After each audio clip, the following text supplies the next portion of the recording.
Hi guys, I thought I'd do a face lecture. Please comment on the video in the comments below. And when you do that, please make sure to put your name on it because your YouTube name won't always indicate what your name is, and that will be your participation for this class.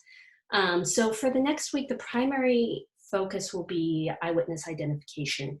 We'll start talking about Miranda too, so we don't get too far behind, but we're concentrating on eyewitness ID. So we're going to start with a little experiment. It really works better in class, but I think we can simulate it if you watch beginning to end in this video and pause when I tell you to and don't go back. Obviously, I can't stop you from moving around in the video, but you won't get to experience the point of the exercise.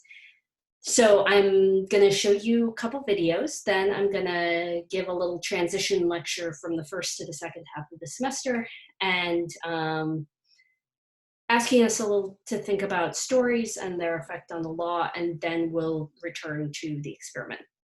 So let's watch those three very short videos. Please don't take notes, put your pens down. This is video 1.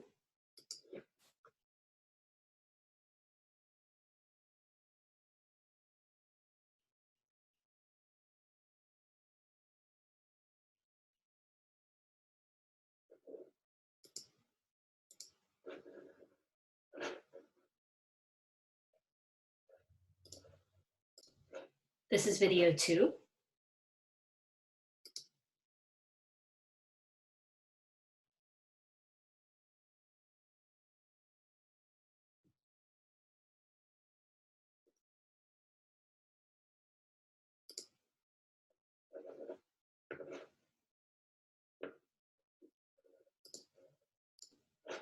And this is video 3.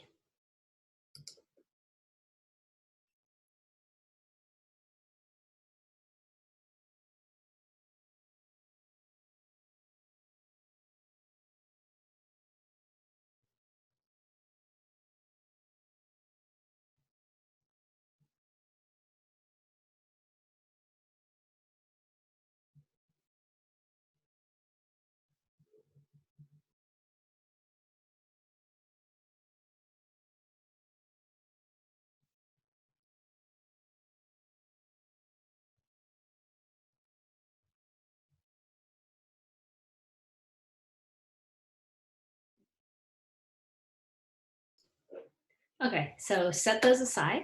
I wanted to give you some insight into how the way we talked about stories in the first half of the semester will carry over, and then some ways I think they really come to fruition in this second part. So I wanted to teach this course because I think the legal process, both intentionally and unintentionally, creates a sort of separate sphere for itself. So this is not only from the general public, but also from other academic disciplines. It relies heavily on jargon and specialized knowledge. And it leads some to believe that the only people who can contribute constructively to legal thought are other lawyers. And in some ways, this is true by default because we don't have expertise. You'll have a hard time seeing where things could change. On the other hand, it also means that a lot of the jargon and concepts become so insular and entrenched, the legal field forgets what strange ideas it takes for granted. So to just go back to one that we talked about in the first half of the semester is probable cause. I think it's a good example because the legal field treats it like it's an almost quantitative benchmark, like its meaning is somehow self-evident and consistent. But obviously, if we think about that as a non-lawyer, as literary or social science scholars, what does probable mean? Does it mean more likely than not? Does it mean sort of a 51-49 situation? Justices have said, no, it's more certain than that. Okay, so does that mean 75-25, 90-10? How probable is probable? And not only is there no standard percentage, if there was, how would you measure a percentage of certainty in a subjective situation? So the only way probable cause is a good standard is if you really try not to think too hard about it. And as we've already seen in the decisions we've read, many of the disagreements at the highest level, at the Supreme Court level, come down to these terms that no one wants to think about too much, but about which, you know, those at the very top of the field still really fundamentally disagree. Reasonable expectation of privacy, probable cause, reasonable suspicion. And I think this is where disciplines outside the law, as we are, can help law out of this sort of jam it's worked itself into. And this is how we sort of get into eyewitness identifications and confessions, because I think it's very difficult for the law to imagine that these things could not be self-evident or sort of self-explanatory. I just wanted to finish with one probable cause example that actually came from the news that I think is interesting because it really is about the story that's told. So, you know, if you're applying for a warrant, you have to tell a story about what you expect to find. And the story can affect not only granting the warrant, but also how the warrant is granted and what type is granted. So let's say you're the police and you think you've found a stash house. You tell this story to the judge. A confidential informant bought drugs off of Mr. A yesterday, which gives us probable cause to search his residence. Okay. Mr. A has a previous weapons charge, so we have cause to execute a no-knock warrant on a house that we believe to be his. So the judge did grant this warrant, but when the SWAT team burst in the middle of the night, they bumped into something in the living room, and expecting weapons because of the weapons charge, they threw a stun grenade. The something turned out to be a baby's crib, and they'd thrown the grenade into the crib. The baby suffered permanent injuries, but it did survive. The officers didn't find any drugs because it turns out it wasn't even Mr. A's house. And at his actual house, which they searched later, they also found no weapons or drugs.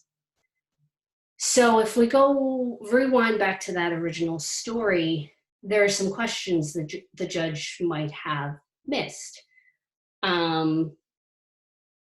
A story is compelling when it stands on its own, but in order to base legal action on it, you might want to have a little more information. So things like, let's go back to those percentages with probable cause. How reliable is this CI? Have we had good results with him in the past? How probable is his information? Okay, so you say this is Mr. A's house. What makes you think that? It turns out the CI said that he had seen him go to the house after the buy. That's a fairly slim logical connection. People go to other people's houses all the time. Then why is a no-knock warrant necessary, which is obviously more dangerous and more likely to cause an altercation? Well, he had a weapons charge, but it was over a decade ago. So it's possible he has a weapon in the house, but it's also possible he didn't. So the officers told a story about a man likely to be armed who lived at that house. And this is what made the SWAT team scared and overreactive. So skepticism about stories isn't just an intellectual exercise. So for the next few weeks, we'll also be talking about a different type of story and investigation, specifically memories of the crime that are told in the courtroom or to investigators, either by witnesses or by suspects in confession. And I think it's important to consider these together, even though a suspect, if they were guilty, was there at the time of the crime, obviously. I think it's important to remember that these stories are as much stories as those hypotheticals that the investigators tell about warrants. Memories are not video recordings, and neither are confessions. They're stories that we tell ourselves. So let's return to those videos from a few minutes ago. If you look below, you should be able to click on one of the two links. Just choose one of them, doesn't matter which, and pause the video here to answer the questions without going back to those videos at the beginning. And then this is the lineup for the third video. So just put which one of these 6 you think was the man that you saw running away in the third video.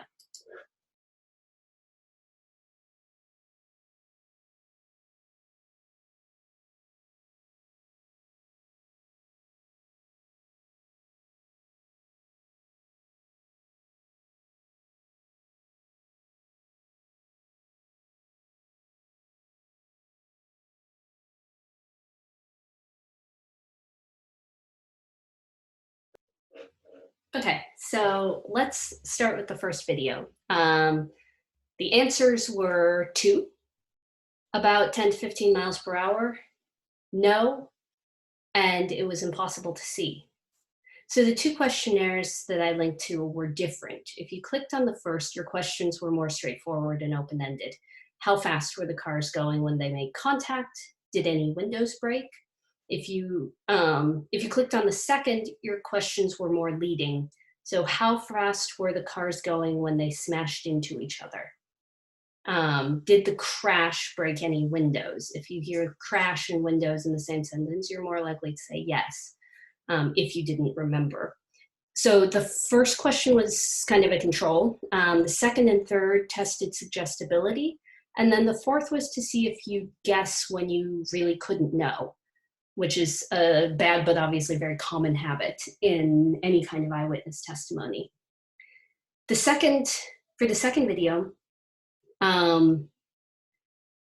they were also different questions, but reversed. So the first ones, if you clicked on the first one, those were leading, and the second were open-ended. So if you use the first questionnaire, you were more likely to get it right that she was wearing white, that he was wearing a white shirt, that he was gardening, but you were also more likely to say that she was carrying a martini glass rather than her sunglasses, and that she slipped and knocked over a statue, none of which is true, but I suggested it in the questions. And then if we go to the lineup, if you got any number between 1 and 6, then you got it wrong. The answer was none of them. And this kind of goes back to the thing about the first video when I asked about passengers.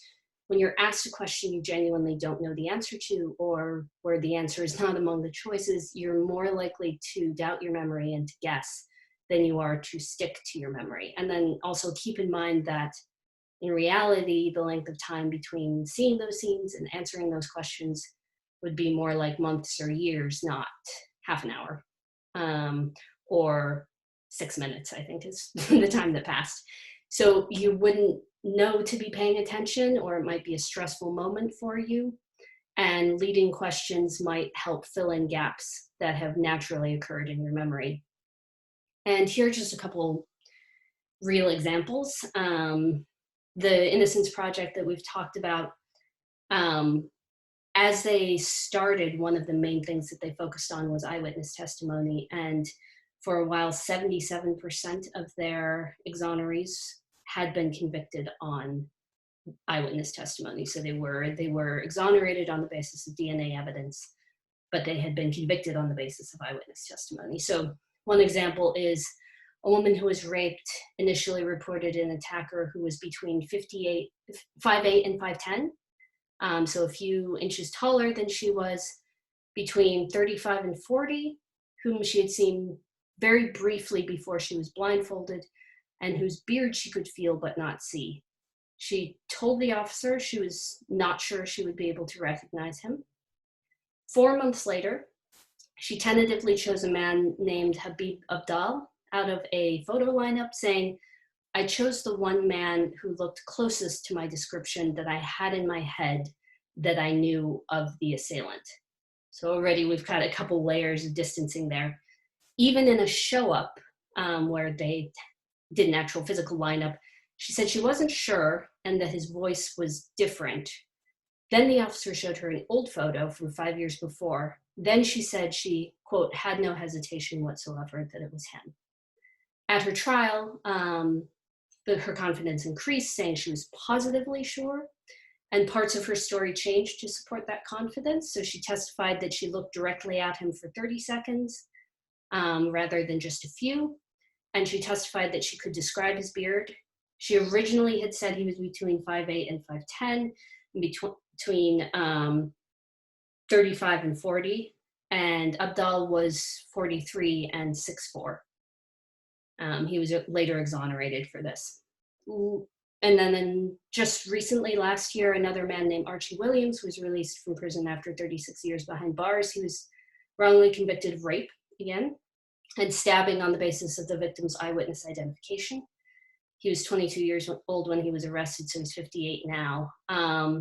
So she picked him up out of a lineup and identified him in court. And as the prosecutor argued, do you think she didn't remember that day? Would you forget that face if someone was doing that to you?